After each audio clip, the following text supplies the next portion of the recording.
So Josh, when you first started the mix, I'm guessing you had a listen through to all the different sources and had a listen to the song and how it all came together. Obviously there's different performance sections with speed of subdivisions. How did that inform how you started the mix? In other words, how did you start the mix, and was it with this perspective of the different speeds of performance, if that makes sense? If I'm honest, I didn't really consider that. I kind of, I think the first thing that I went to, which isn't normal for me, is guitars. Normally I'll start with drums and try to see where I'm at, but I was excited just to try and dial in a tone that I thought worked with the riffs and just the playing and the pick attack and everything. So I went for just using the DIs and using like my own gear, which is now in plug-in form, but I know what I'm going to get with the various combinations. And so that was sort of my main focus, and then yeah, just brought everything up from there. But yeah, admittedly, it was more on just the type of riffing that was there and like what I could get away with, and find a balance between enough gain for it to sound heavy, but not too much so there's clarity in the attack and it's Cool. even. Is it okay if we start with guitars then? Yeah, of course. So could we just have a listen to, so you went with quad track guitars, you didn't go with double track, but you, if I'm right, you were just showing me earlier that you've got two that are sort of back down, you've got two taking the main, and then could you just talk us through how you panned those? So yeah, the main two are hard pan left and right, and then the other two are in a little bit more, 89% over, and they're almost 8 dB lower in volume. Yep. And it's the same guitar tone or the same amp and pedal, but a different cab, just adding something different and hopefully filling out some other areas that the other cab. So this is your own tonality plugin? It is. And you used the 5150, didn't you? So I've used from the start like a OD808 pedal. This is pretty much my standard sort of setting. Yeah. Not really, don't need any drive with the 5150, don't need to boost to get any more gain out of the amp. The pedal is just really doing some tightening up of the line. These are the settings of the amp. I don't go too high on the high end, because I always find the high end on these amps pushes a bit too much of what I would call the like cardboardy area of like the 1 to 2K, and I'd get more of the high end coming in from the presence. And then cab, mostly leaning on a 57 microphone on the first cab, and a little bit of 421 in there, but not much. It's actually down loads in volume on this side. So yeah, and then it's pretty much the same thing on the quieter tracks, but it's a different cab, different speaker. Okay. And how did you change the speaker on the other? So that it was, you had the ones that were taking the main amount of level were the same sound, or were different sounds? Same sound. So the same two at the highest level are exactly the same, and then the next two left and right are different, but exactly the same on each side. Got you. More recently, I find going for different guitar tones left and right can sound great, but it's a bit more of a challenge, like EQing them and balancing them. But what can work just as well, like obviously if you've got two different guitarists, but more often than not, a lot of engineers will tell you to use the same guitarist, maybe if one's better than the other and it's just tighter. But using two different guitars, even if it's the same guitarist, so there's a left guitar and a right guitar, and I've got two of my signature model guitars, and they sound different enough from each other that it just to differentiate between each side. But I don't always do that, and in this case I still think it sounds really good just having the same sound left and right, and then quieter ones left and right. Yeah, it's really interesting, the albums that you do have the same sound left and right. So at the Gates at War with Reality, and it's the same rhythm sound left and right, but it still sounds super wide, because some producers talk about that if you got the same rhythm sound left and right, that they refer to it as big mono. Right. But at War with Reality, you don't get that sense at all. Yeah, I mean, I assume the Pantera stuff's probably just the same tone as well, and I never thought it was particularly thin. But I don't know how common it was back then to completely hard pan the guitars, or if they used to pan them in a bit, or every day anyway. But yeah, there's a lot to be said for exploring different tones and panning and stuff. And On the second rhythm sound, each side that's a lot lower down and panned slightly in, you just used a different cab, did you? Yeah. On that, okay. Just because there's almost not much point in using the same sound 4 times. I mean, sometimes there's an element of I don't know, chorusiness that can come through, which is kind of I quite like in like layering up 4 tracks, even using the same tone.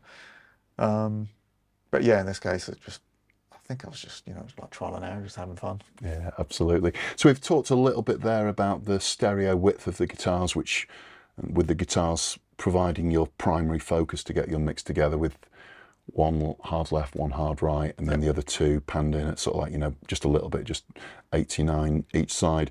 What was your approach with the width of the drums, with the width of the cymbal spread and the width of the toms? And was it audience perspective or was it drummer perspective on the I pan? used to play a bit of drums, so I've always wanted drummer perspective, even though don't class myself as a drummer, but I used to enjoy bashing away when I could on a friend's kit. So I always do drummer perspective, just because that's what feels right to me. With the overheads, yeah, I've gone hard panned left and right, and I mean, with most like miking configurations with overheads, it's never too like, they're both picking up so much of the same area that hard panning doesn't necessarily equate to that crash being only on that side of the mix. So Sure. So that's quite standard for me. And toms, I think I'm starting to go a bit wider, but in this instance maybe not. I think I'm starting with the first tom is only like 22% to the left, and then the final floor tom's like 45%. So Yeah. I think some people go a bit wider. I just kind of think of it as like playing the kit. They're not that far apart. So Sure. I know people like CLA do like crazy, almost hard panning of like the toms, and it kind of feels a bit weird to me. So could we have a listen to the rhythm guitars, all four, firstly, and Yeah, then of break it course. down to the guitars each side and the contribution of the lower rhythm track? Of course.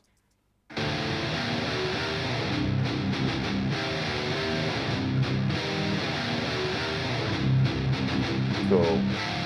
And then breaking it down to the hard left guitar, then the hard right? Yeah, hard left.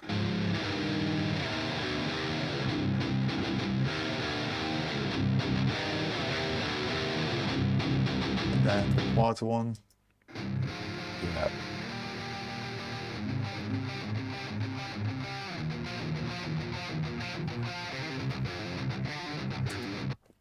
And we talked about when you started the track, you started with the foundation of the guitars firstly, but as the instruments started to get added to the mix and you got the bass and you got the brass section and the strings, etc., what became a central or the main challenge that you were trying to solve with this mix? I was quite happy, to be honest, with how it all just seemed to work from section to section. I was expecting to do a bit more automating, and if I had a bit more time on it, and it's probably the sort of thing that I'd like obsessively get into automating, but I really didn't think it needed that much. Starting with guitars is not something I do that often at all. There were just so many tracks of guitars. I was quite excited to see what they all sounded like, and as soon as I heard the riffs, I was like, oh, I know what tone I want to hear. But yeah, as regards to the whole song, I was kind of lucky that it all just kind of worked for my taste. And at the stage you'd put the guitars together and wanted to get that rhythm sound for the sort of foundation of your mix, did you start looking at EQ at that stage, or then did you look at the rest of the mix to inform how the guitars needed to be EQ'd? Yeah, to be honest, I think I probably sort of was listening to the riffs and the style of the riffs, and then loading in some guitar tones that I've isolated from albums that I like that have a similar style or I want to get in a similar ballpark. For example, just the first thing that comes to mind was like a Kill Switch Engage riff, which musically as a whole song, I wouldn't say it's similar, but just in terms of some of the riffs, there's a similarity there, maybe in a similar tuning, I think. So just to try and dial in a tone from the source, so before EQing it, just using the amp and mic placement to sort of get in like a ballpark that feels right. I use reference stuff all the time. I'm not too shy about doing that, and so yeah, I think I did some referencing of various different tones, but that was one example of something I listened to. I don't think I started EQing them, but just obviously doing what I can within the rig.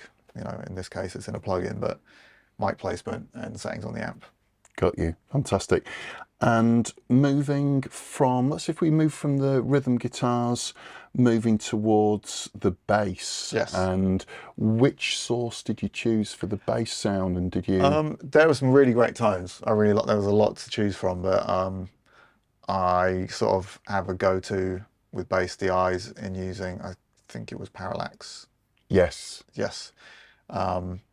Which just, I really like the options of being able to compress the low end, distort the mid-range or the high end separately. Yeah. And I sort of just know what I'm after with it, and it's quite a quick, like I can get my bass tone in. So if we can have a listen to the bass. Yeah, let's have a look at the Parallax at the settings you use. Sure.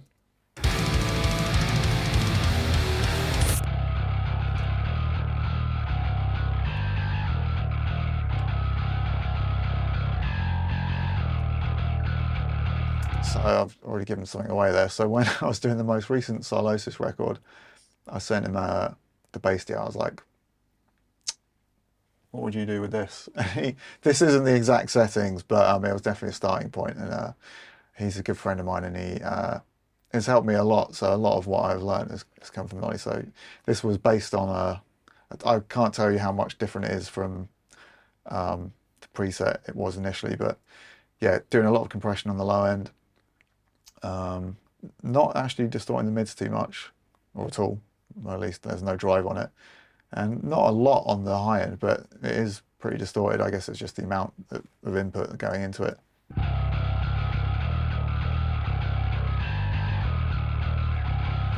And before going into that, there's a little bit of compression from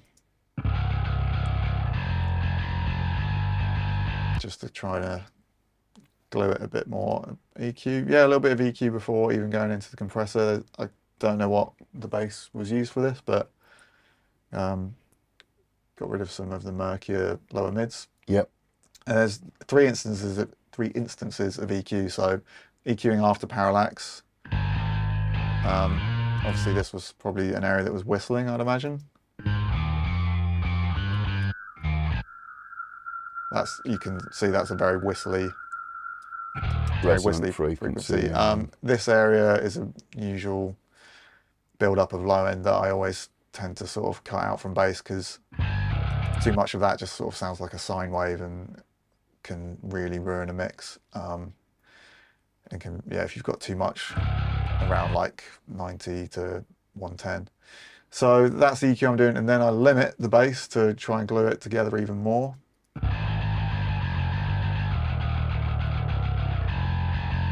Guessing like 3 dB at the most is what I'm peaking there, and then sometimes limiting. If you're pretty light-handed with limiting, I don't think it changes the tone too much, but sometimes I find it does affect the mids and stuff if you start to slam the limiter, so then I'll EQ again just as like my final check. So there's 3 instances of EQ here,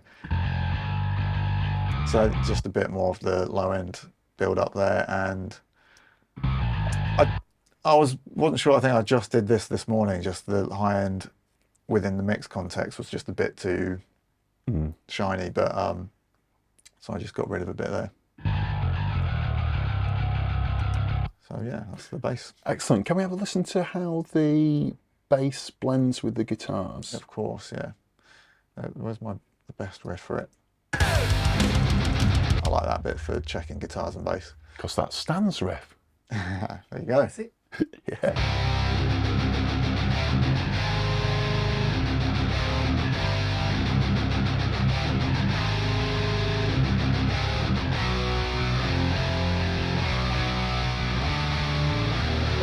Sounding great. In what circumstances would you opt for the quad track guitars that you've gone for there, or double track guitars? Do you tend to go towards double track for much faster performances, or do you always prefer quad tracking? I like the sound of chord tracking. I think it's just like a period of all my favorite albums when I grew up. Like a lot of my favorite guitar tones I know were chord tracked, so it's just almost like an OCD thing. That's like it's got to be that. But it really depends on the performance, how good the player is, and Richie is obviously a great player, so no issue with that. But yeah, if something's really technical, if you're really venturing into like 230 BPM technical death metal, then yeah, I just try and just use two. And to be honest, like I feel like it was somewhat of a crutch of thinking like a mindset of like four guitars is going to sound thicker, but you can just turn two guitars up and it's fine. Yeah. Back to the idea of stereo processing and the stereo width to your mix. There's no stereo processing on the bass that you applied at all? I haven't, no. No. And is there any stereo widening on the master bus of your mix? No. Interesting, okay.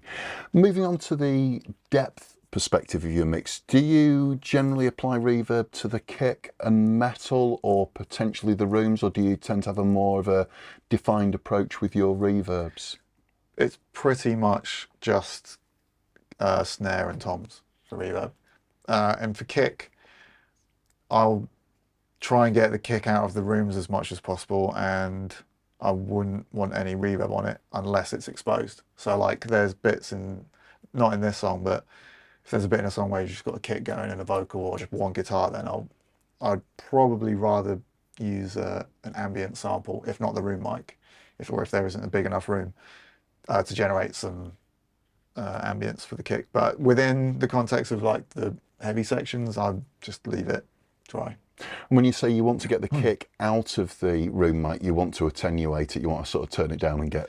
Yeah, I mean, usually just EQ it out. I'm usually out, high passing to anywhere, like sometimes up to like 200, usually a bit lower, but I usually just want my room mics to be all about the snare and maybe the toms. Yeah, absolutely. Yeah. And so your sense to reverb, it's from the snare and the toms. Do you tend to look at the relationship between the snare top and the snare bottom, or the snare sample, or do you send it from the snare sum of all of those? Yeah, snare group. Yeah, snare sum, and same with the toms. And yeah, so snare top and bottom would usually go just into the same group, and then a sample as well. But yeah, always just a reverb just to the whole snare sum.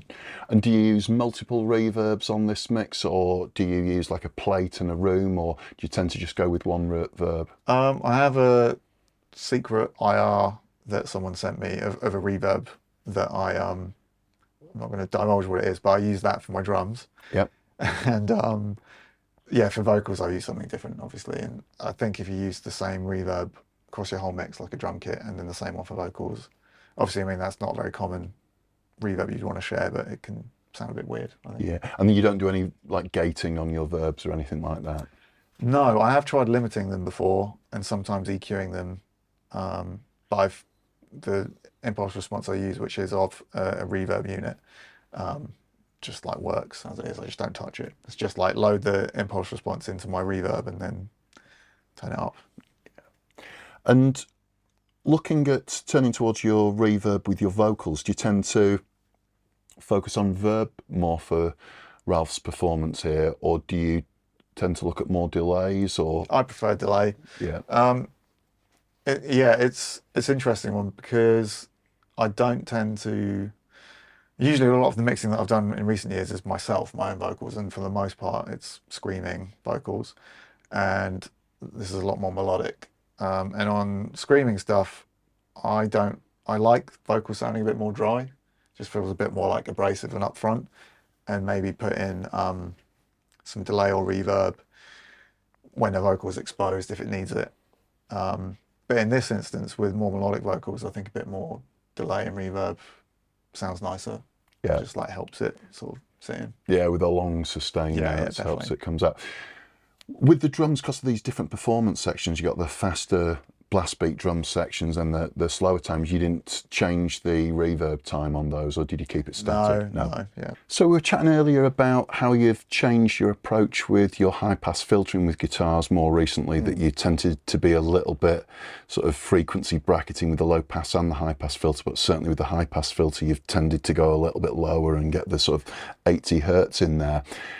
Was that an approach that you used with this mix, and what was your low-end management approach with the guitars, the kick and the bass? Well, I'll look at the guitars first. I'll show you what I've got on there. It's quite heavy-handed EQ-wise. I've similarly been allowing a lot more high-end through, and just kind of boosting it in, that EQ's off, I've decided against that one. Boosting it in an area where essentially 10K, where there's just like, I think if there's like obviously no low pass on that. And I think if you lose too much of this high end, especially with a Mesa Boogie cab, which is quite dark sounding anyway, they're not very fizzy like a Marshall. The guitars can sound a bit just lifeless, and it's not really adding too much like fizz, which you start to hear more around like about 6K.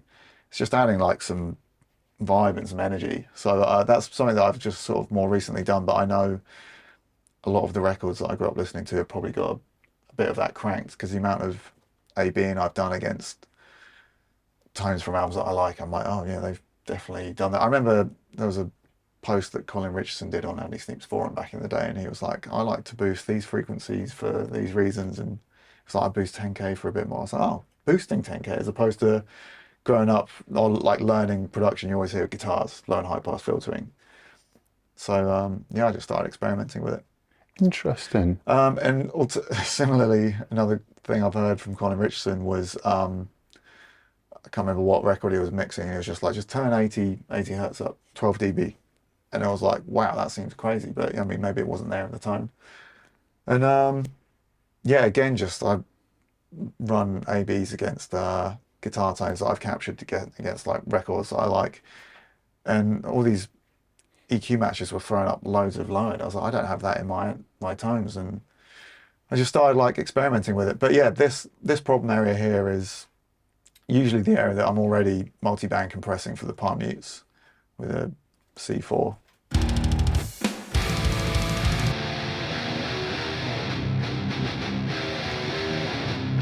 Which is only really sort of tickling that area, and I've actually just carved a lot of it out, but I'm retaining some lows below that area by only high passing to about 70, and I've got a little bump there at 80. And then you'll see here, these are some problem areas that a lot of engineers will be familiar with. I mean, 3K on guitars is usually a really problematic whistle for heavy guitars.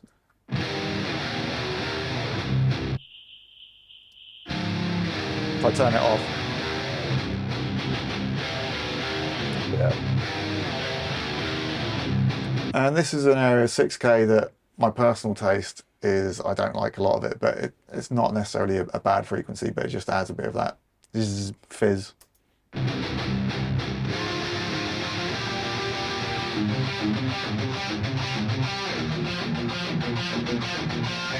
That's something, that's just personal preference. And yeah. Can we have a listen to the 9K, 10K up there? Just yeah, yeah. That's doing to the rhythm sound. There's so little information up there that it's not doing much to the tone or like the high end or the fizz, but it's definitely just adding some like life, and it just jumps out the speaker a bit more. Interesting. And I notice, am I right in saying that you've applied that guitar EQ on the sum, on the group? Yes, yeah. Rather So than I haven't EQ'd them individually, just the whole group of guitars. So that's, and at the same volumes they're at, it just goes into the guitar bus. And then the multiband compressor is stereo, working across the board. And then it's just that EQ. And is that a particular approach that you'd use in that you've got the same rhythm sound left and right for this mix? Would you change that approach, EQing on the sum, on the group, if it was different sound left and right? Yeah, I've recently done a mix where it was two different guitar tones. It was the same type of amp and cab, but just different ones. So obviously every cab's different and every amp's slightly different. And yeah, I just went in to try and EQ each one so they're in a similar ballpark. And then and I would still then do a stereo EQ on the whole group just to fine-tune the mix from now on. Between the guitars and the bass, from a low frequency perspective, what was your low approach there? So a lot of the low end on the guitars is more in this, well, it's kind of low mids, I guess, like 200-ish area, 180. And I carved a bit of that out. That's like the palm mute sort of muddy area. And my bass low end is a little bit lower than that, more towards peaking around like 190. So this sort of area. That's sort of my peak of the low end there. So the guitars are more, the low end's more this area, bass is more here. And then when we get to kick drum, the kicks sort of got a lot more like sub low end going on. So they all just sort of slot into place somewhat. But in terms of really thinking about it, in terms of thinking about how is the low end all going to work, it's mostly just listening to the mix and just referencing against other mixes that I like and just trying to just hear problems. And if there isn't something that's standing out as a problem, then I don't sort of like analyze it too much. Usually I find that I'm wanting to add more low end, especially on kicks. Like I'll start my mix and towards the end I'm just like, no, I just need more low end. And moving towards your kicks then, can we just have a listen to your bass and your kick drum and then have a look at your processing kick-wise? Sure. So, I mean, just before we get into it, I've done 2 examples. I've done a real kick, real snare, and I ended up just sampling everything else for the main mix in terms of what I was looking for. It's a lot easier for me to get what I'm after using samples, but I like to use natural ones, but for this we'll use just the kick sample and the bass. You can listen to them together.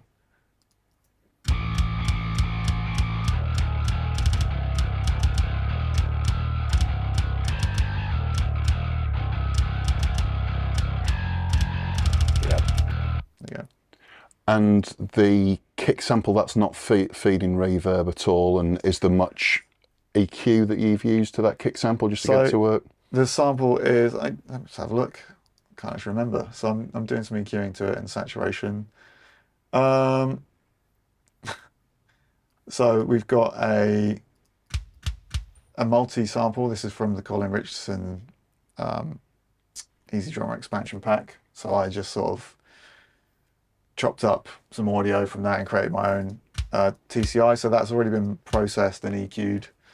And that's another like one-shot sample that I've got 2 other samples in there that are pitched to be the same pitch as the real sounding, because these are just one shot, so a bit more like dynamics or difference in each hit from that one, and then just making sure they're in phase. So this one was out of phase, and I find that particularly with snares, spending a while, if I am blending in samples, fine-tuning the tuning of it and making sure the rings are the same and the pitch, and just I try and just get things sounding as out of phase as possible to then know that I am in phase. Yeah. And what was your approach snare drum wise? Similar thing in that in terms of the time constraints, was like, I know what I'm after, I'm going to use the sample that I like. So I've only just recently got the Colin Richardson drum library, and at the moment those are just some sounds I really like. I've always liked his snares, have got a lot of sustain and ring to them. So there's a Black Beauty sample that I've already summed. I think there's 3 or 4 mics, so I've already pre-processed them when making the sample. And this was a sample of 2 of the Get Good drums. So it's P3 and P4 snares. I made a blend of those. I really like those sounds as well, but just ended up going for this one, which is a multi sample. And then I've done not a lot of EQing because it's already pre-EQ'd.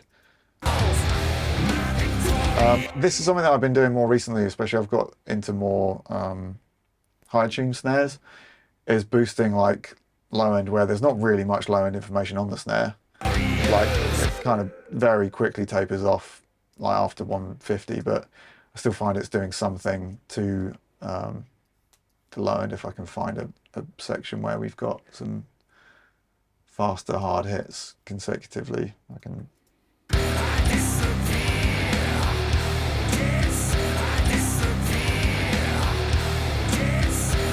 I guess it's quite hard to hear that in context, but Yeah, something. just seeing what's happening. Yeah, Chris Throw it up. Lord-Alge does the same, but he does it with a shelf, and sort of Right. like where the low end of the snare is rolling away boosts significantly, Right, yeah. and then sort of like same with where it's rolling away on the top end with a shelf, and Yeah. so it's sort of like kissing the low end as it starts to fade away. Admittedly, I use my eyes a lot. I know a lot of mix engineers say not to do that, but I'm so used to looking at this Pro Q3 EQ that I know what my snare should look like, and I can very quickly just see if there's a problem. Like, usually I'm going to look for the low end and the high end to be peaking at the same level, and it depends on the snare and where the attack is and everything. But typically, if my snare doesn't have as much of that,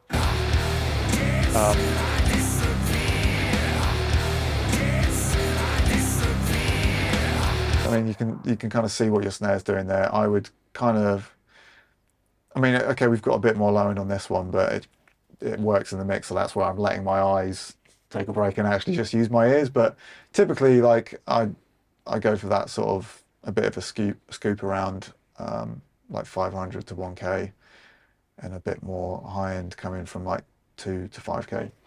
Yeah. And depending on this, I mean, sometimes like I know people like CLA do a lot of boosting at 10K as well, and if it needs it, I'll do that as well. Sure. I probably have done that on the samples as I was making them as well.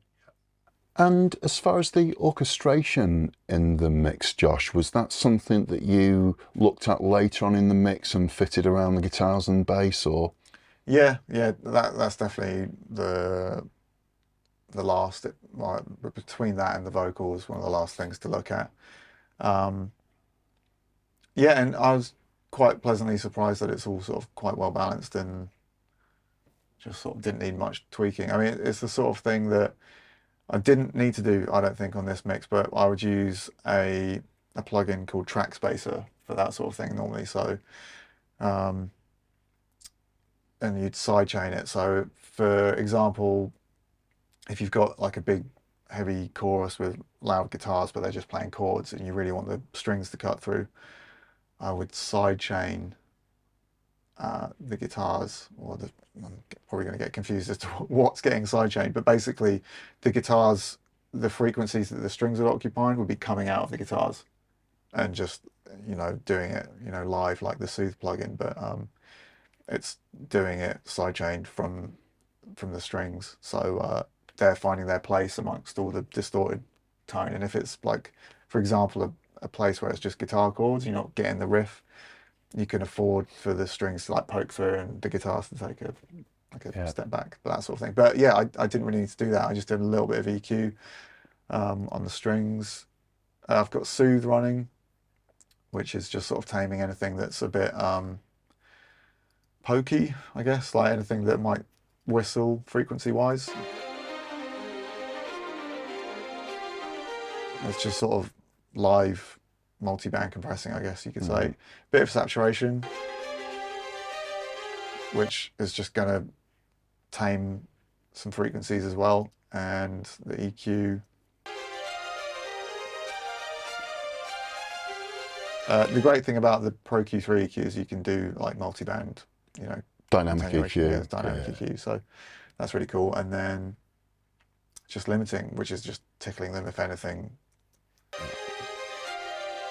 There's probably very few parts where you'll actually see that kick in. Yeah. I don't want to squash them too much, but yeah, they fit in really well.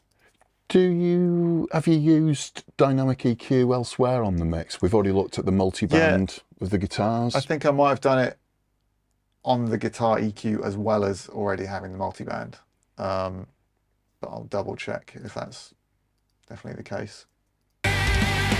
Yeah, so it's still doing it on the EQ. So I guess I was a little bit too tame with the C4 in that instance. And do you have any general principles that you prefer to go with signal chain wise, as far as EQ compression or compression EQ? What was interesting on your bass processing, you've used multiple instances of EQ, but do you have any principles of what you prefer processing signal chain? Usually I'll be doing EQ before compression, especially for like a snare or a kick. Yeah, usually always EQ because the compressor's getting hit with where you want it to get hit with. Like if you're cranking the low end up, like on a snare or something, you want that to be hitting the compressor in the right place, I guess. So yeah.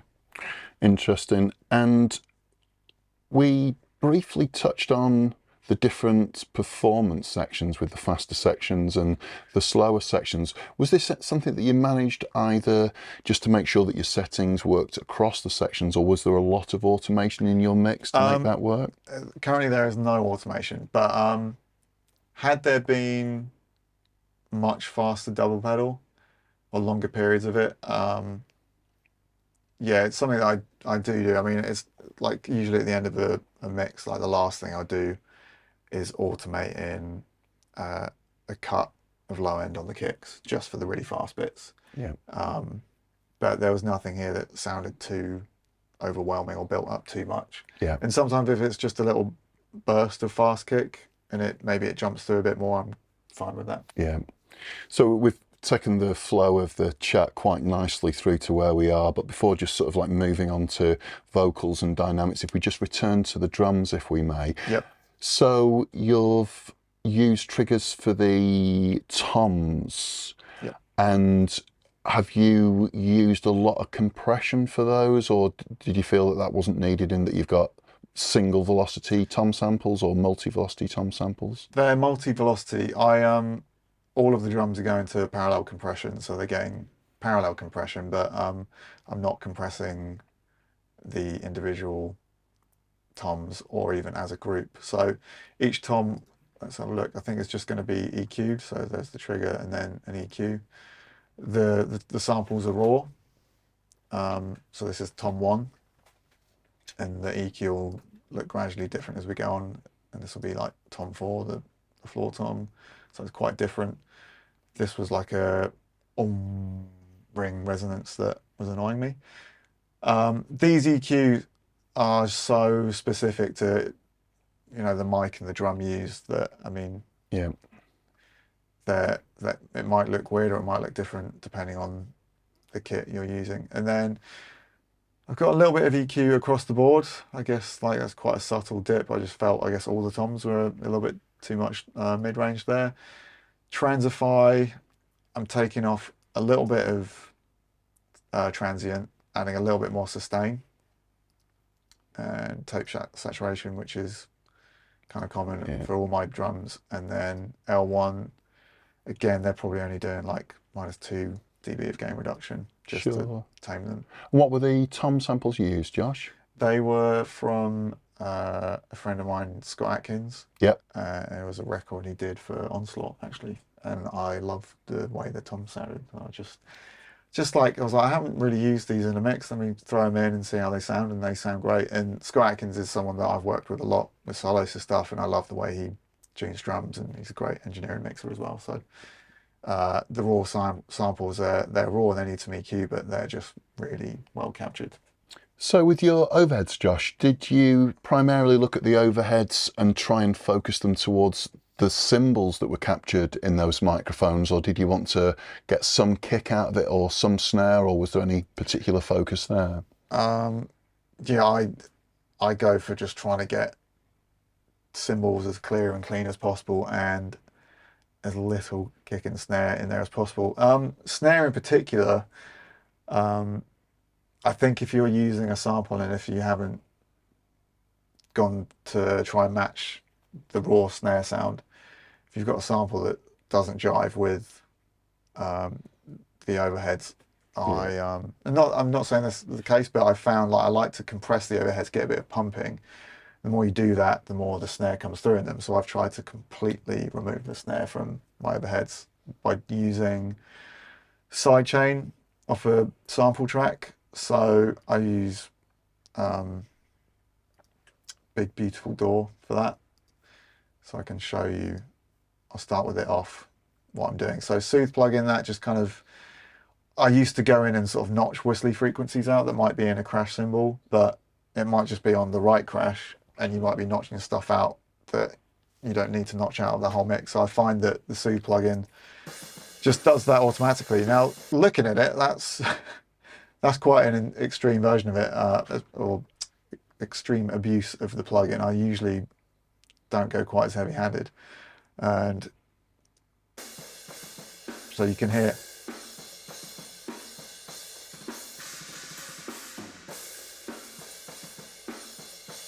it's just really taming anything that's going to poke its head out and whistle. Yeah.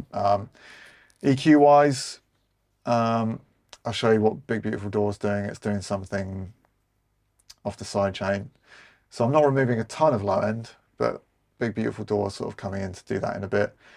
So there's a bit more body to the cymbals. I find that I used to kind of high pass a bit more up towards like 500 area, and it's hard to get the cymbals to sit right when they're just so bright and or you've taken out all that low end. So just retaining a bit of body is important to me. There was obviously something there that was whistling.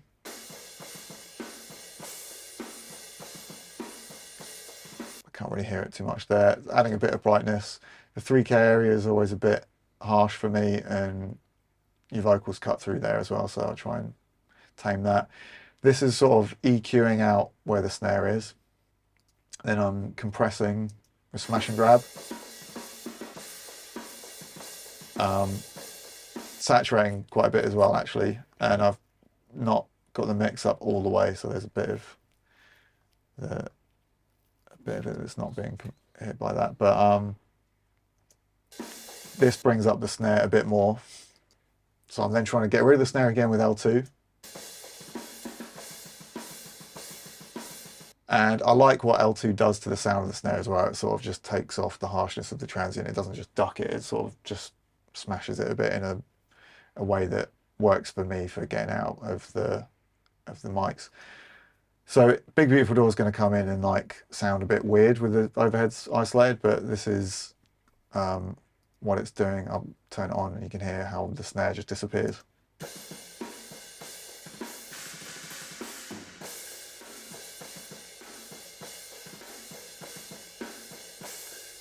Interesting. So what this is being sidechained off a trigger track that's only going to this plugin, and it comes in. Obviously, it's only been triggered by the plugin. So when the snares hit, we're high passing more towards almost 600. So it's removing the low end, but only on the snare hits, and it's also just the overall threshold is going down nearly a dB. And there's a little bit of minus 2 dB at 1K. So every time the snares hit, it just very quickly ducks, but only in that area of the EQ, not the whole overhead. So you don't really hear any pumping within the mix, but it sounds very extreme when you're listening to it soloed. Yeah.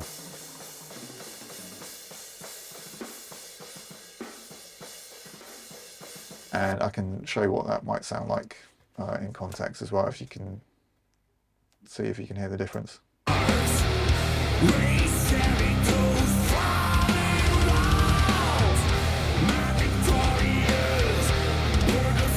It's not very easy to hear it in the mix, but it's doing a lot to just...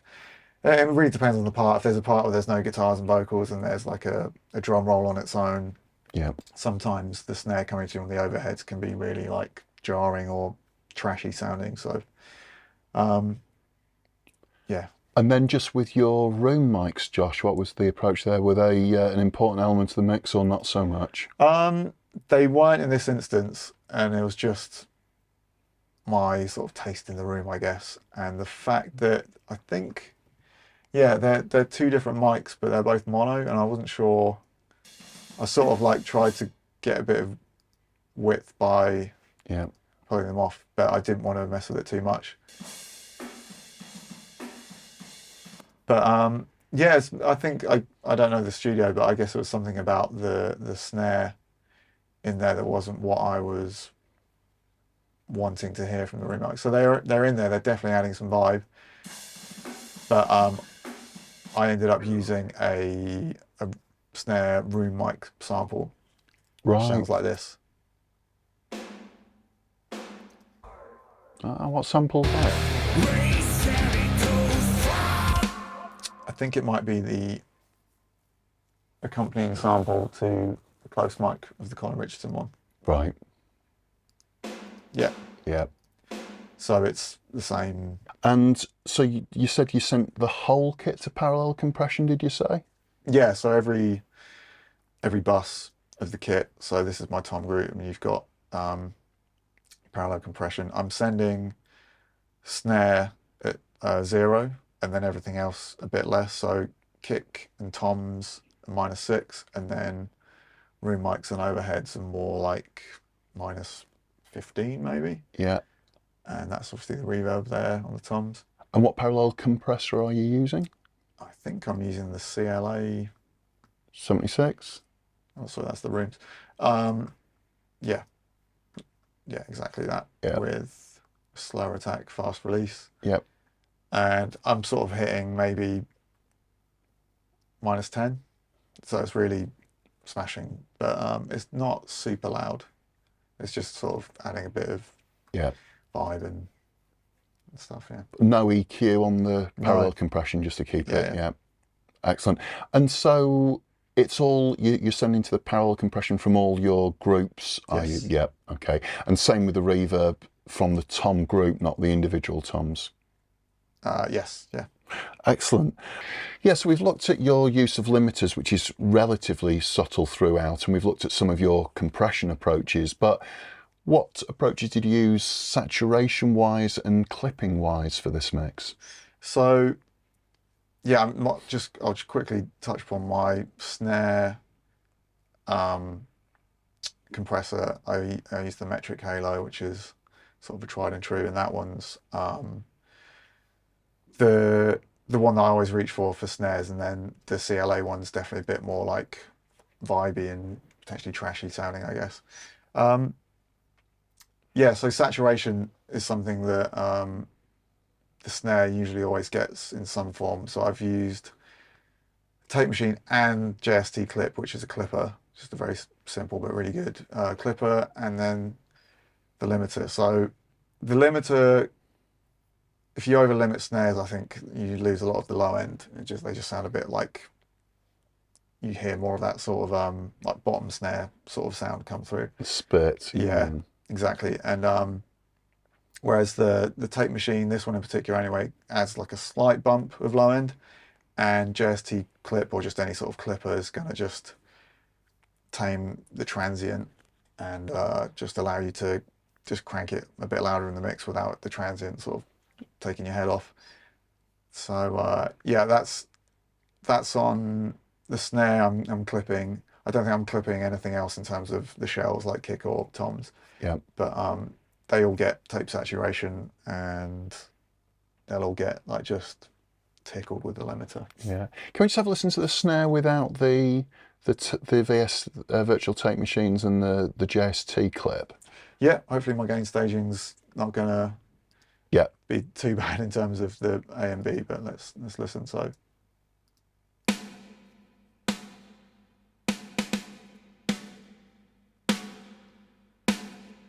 Yeah. So maybe the clipper's not got the, I haven't trimmed it to even out the exact difference in volume, but it's definitely like you obviously, but by losing a bit of the transient, you hear a bit more of the sustain and just the body of the snare come through, and you can just push it a bit louder in the mix. Make it a bit rounder, isn't it? Yeah, excellent. And the approach that you've not used any compression on the guitars? No, I have tried limiting them sometimes. Sometimes I'll throw an L1 on them, like L1 gets used just everywhere, it seems. But for the most part, I just stick to low end compression. And when there's a tone like this, it's not overly distorted, but relatively speaking, there's so much distortion that it's just, looks like that. I mean, if obviously these are DIs, but if these were like amp mic tones, they'd all be flat apart from where there are palm mutes, and then the multiband compression that I'm doing should hopefully attenuate those palm mutes, so you'd sort of be able to see that it's quite a linear sausage-shaped waveforms. Exactly. Yeah. And moving to the vocals, can we just have a look at the approach you did with your EQ and compression and verbs, delays, etc. with the vocal? So one thing I really like, it's at the end of the chain, I think, but I like that's not, it's in the middle, stereo enhancement on vocals, a spreader of some sort. Oh no, that's not it. I thought, oh yeah, I'm not using it. I think, you know what, I think I'm getting some of it from Your Timeless, delays. the Yeah. delay and the reverb, because I was going to say I like to use the CLA vocal plugin where I'll just turn all this stuff off and just use the spreader or the stereo widener, which I really like. A lot of chorusy effects. So yeah, the vocals. Falling walls, my victorious wordless battle hymns. My assumption, I could be wrong, and you'll know, is that this has been compressed and maybe EQ'd as well. I mean, it's definitely quite bright sounding, Yeah. more so than at least an SM7B would sound. So it was sounding really good. I just sort of did a dip there at 1.5-ish to get rid of some of the mids. Soothe is a great plugin that I predominantly use on vocals of any kind and overheads. Praise the war played out within. And that just gets rid of just anything that's just a bit too harsh in the vocal. Again, just allows you to turn it up louder in the mix. A de-esser, just to tame some of the sibilants.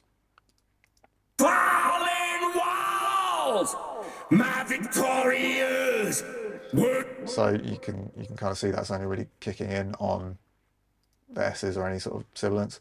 Limiter, I'd imagine that's not doing much. Wordless battle hymns. Praise the war played out. So I skipped over the CLO. It's probably already been compressed on the way in, but I just did a bit more. Out within. Yeah. So probably -5 at the most, but it looks like it's sort of just averaging out at -3 dB. So yeah, for the delay here is, so I've just realized we've been listening with CLA plugin on, but the delay is the FabFilter one, and it's already got like a stereo spread happening that thickens things up.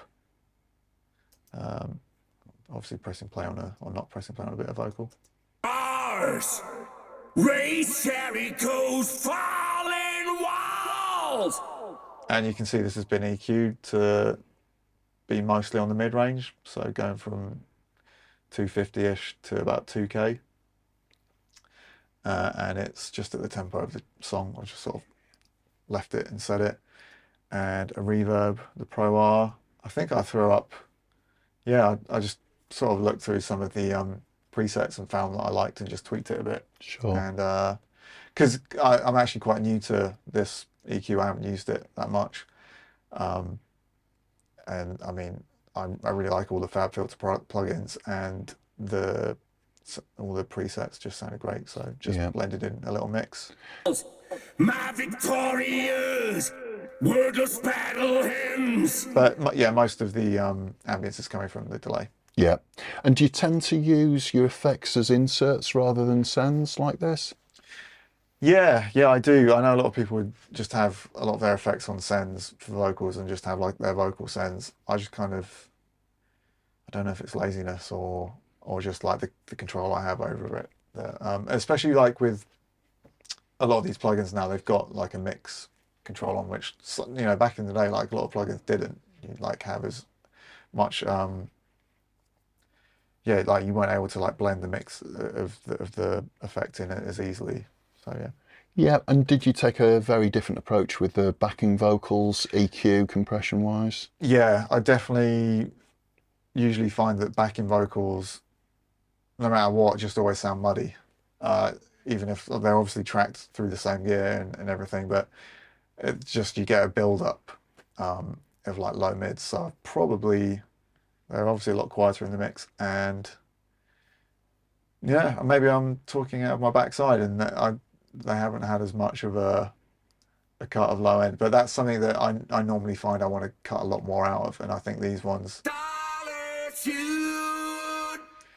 I think they've, you know, I guess they've been balanced out already. I used the files provided that were pre-processed, so yeah, I think potentially some of what I would do has already been done Yeah. by the sound of things. So and that's like, you know, I was just saying how I would have done this, and I'm not just going to like just autopilot do that. I will listen to it, and obviously it didn't need it, but that is a problem area that I would expect, and I was pleasantly surprised not to find it. Cool. And lastly, can we just look at your master bus processing signal chain? Yeah, so there's quite a lot going on there.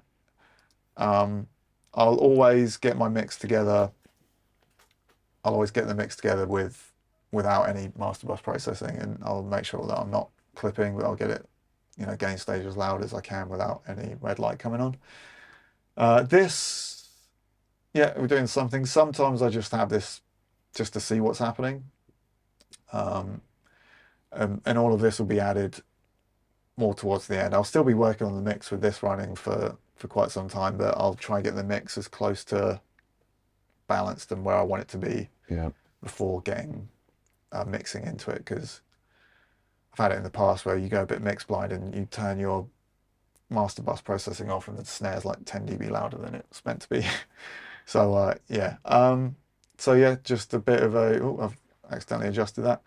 I'll do a bit of a high pass to about 40 there. A little bit of a bump just before we cut it off, around 45 to 50. I mean, barely anything there in the low mids, and just a bit of high end, which is pretty common in mastering, just to add a bit of a polished sheen to it. So I always go to the SSL comp.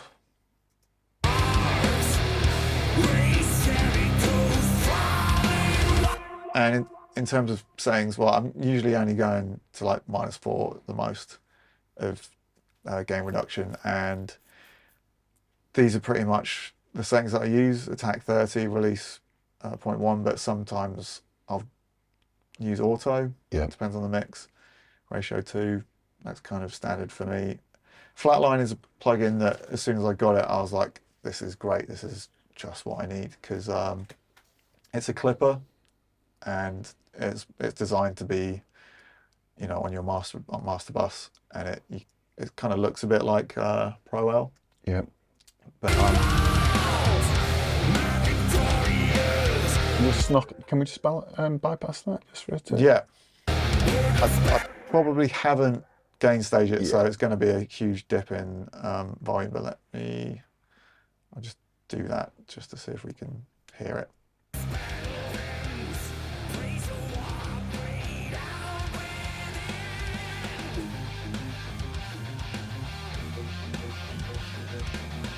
It's just knocking the head off the snare a bit. Absolutely, yeah. When I first got this, it was really easy to abuse it, because you can still get great results like going down -6, but I try and do my clipping and level stuff out within the mix and use like the JST clip and a limiter like on my individual tracks, as opposed to just trying to obliterate it with this plugin. But I really recommend it. It's a really fun one to get. It made, to me, like a world of difference to my mixes. There's another one that's quite nice that's called Kazrog True Iron, that's a transformer that's quite nice, just used very, very subtly. That's quite nice one for your master bus. Check that out. That's cool. And just back to your SSL compression, that's one area that's very interesting with Nolly, is on his SSL he goes for a very, very fast attack time on his VCA compressor, which is... Has he been using an SSL one, or does he use the Slate? I always thought he used something else, but... I'm not sure the actual compressor he uses, but you often go with a very, very fast attack time, specifically for what it does to the snare. That's interesting, because I'm the same as you. I always go generally 10 or 30. Yeah, I remember him telling me about his master bus compression, and usually doing a bit of a high pass as well. But obviously this plugin doesn't have that, but some of the Slate stuff does.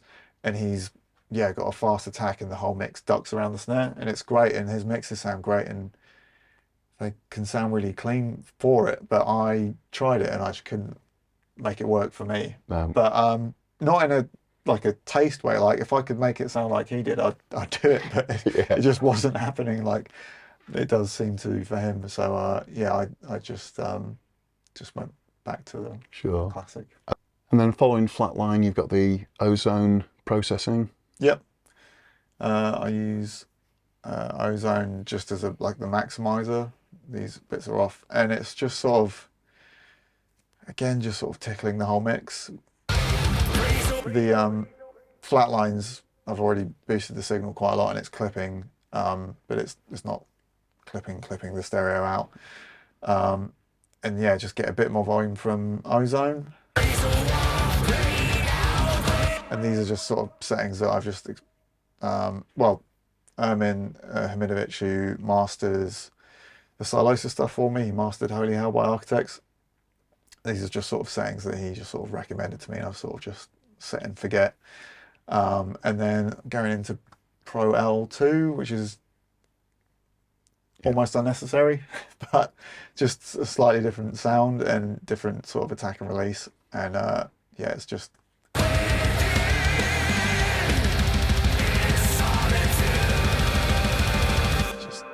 getting a bit more volume out of it. Yeah, and that's kind of what I mix into. I'll be completely honest that mastering is something that I like to get an outside ear on when I'm doing stuff like that's going to be commercially released. If the budget permits, that's something that I think just having a fresh set of ears on your mix is always good, and it's something that I think a lot of mix engineers want to have all the control and stuff, but I've learned to sort of let go of control in various aspects of my musical career, and it's for the best. So I think I'm quite confident in the way this sounds, and I try and get as loud as I can without ruining the mix, and I think I can get it to a volume that's comparable to all the other commercial metal releases. But I think having someone who's a dedicated mastering engineer is like great, and they'll just find holes in your mix. You're like, oh yeah, I haven't heard that. I've gone mix blind, and they've just maybe notched something. You're like, oh, that's made a huge difference. So I always recommend that. Fantastic, Josh Middleton. It's been an absolute pleasure. Thank you very much indeed.